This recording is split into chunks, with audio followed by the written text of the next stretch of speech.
26 जनवरी 2024 को कौन सा दिन था? दोस्तों इस टाइप की जितने भी सवाल है मात्र 5 सेकंड के अंदर आप सॉल्व कर सकते हैं, इससे ज़्यादा समय नहीं लगेगा। देखिए इसके लिए आपको क्या करना होगा, 3 कोड याद रखना होगा। देखिए पहला महीना का कोड, दूसरा दिन का कोड और तीसरा शताब्दी का कोड, और इसके साथ में एक छोटा सा सूत्र याद रखना होगा जो कि अभी हम इसी वीडियो में हम आपको बताने वाला हूं। तो चलिए इस कोड के ऊपर एक बार नजर मारते हैं, उसके बाद क्वेश्चन को सॉल्व करना शुरू करते हैं।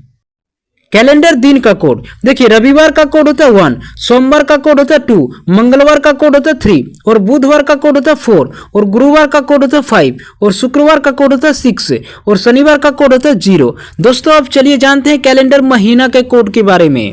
कैलेंडर महीना का कोड, देखिए जनवरी का कोड होता है 1, फरवरी का कोड होता है 4, और मार्च का कोड होता है 4, और अप्रैल का कोड होता है 0, और मई का कोड होता है 2, और जून का कोड होता है 5, और जुलाई का कोड होता है 0, और अगस्त का कोड होता है 3, और सितंबर का कोड होता है 6, अक्टूबर का कोड होता है 1, और नवंबर का कोड होता है 4, और दिसंबर का कोड होता है 6। दोस्तों जब आपका सवाल लीप वर्ष में पूछा जाए तो जनवरी और फरवरी महीना का कोड चेंज हो जाता है। देखिए जनवरी का कोड 0 हो जाता है और फरवरी का कोड 3 हो जाता है। आपको इतना ही याद रखना है। तो दोस्तों चलिए अब जानते हैं सेंचुरी कोड के बारे में।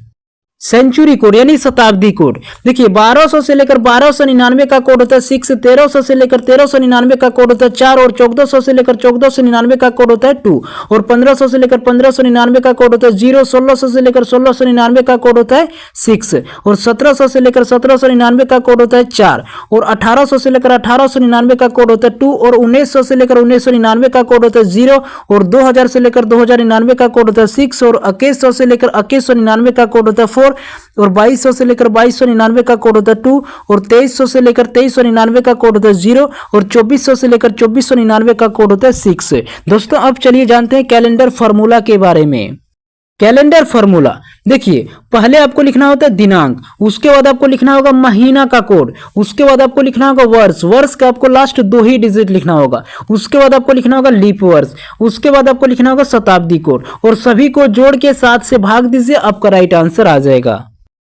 दोस्तों उम्मीद करता हूं कि आपने कोड को अच्छी तरह से समझ लिया होगा। देखिए 26 जनवरी 2024 को कौन सा दिन था? तो दोस्तों सूत्र के अनुसार पहले आपको तारीख लिखना होगा। तारीख क्या दिया हुआ? 26 दिया हुआ है। उसके बाद आपको लिखना होगा महीना का कोड, महीना दिया हुआ जनवरी, और जनवरी का कोड कितना होता है? 1 होता है। लेकिन यहाँ पे ध्यान देंगे आपका सवाल जो है लीप वर्ष में पूछा जा रहा है, 2024 से लीप वर्ष है तो जनवरी महीना का कोड चेंज हो जाता है, यानी कि 0 हो जाता है। दोस्तों उसके बाद आपको लिखना होगा वर्ष, वर्ष दिया हुआ 2024, लेकिन लास्ट आपको 2 ही डिजिट लिखना है, सिर्फ 24 को लिखना है। उसके बाद आपको लिखना होगा लीप वर्ष, तो 24 वर्ष के अंदर कितने लीप वर्ष होगा? 6 होगा। उसके बाद आपको लिखना होगा शताब्दी कोड, तो 2000 की शताब्दी कोड कितना होता है? 6 होता है। सभी को जोड़िए, 7 से भाग दीजिए, आपका राइट आंसर आ जाएगा। अगर हम सभी को जोड़ें तो कितना होगा? 62। 62 में हम क्या करेंगे? 7 से भाग देंगे तो कितने बार में? 8 बार में। 8 7 56।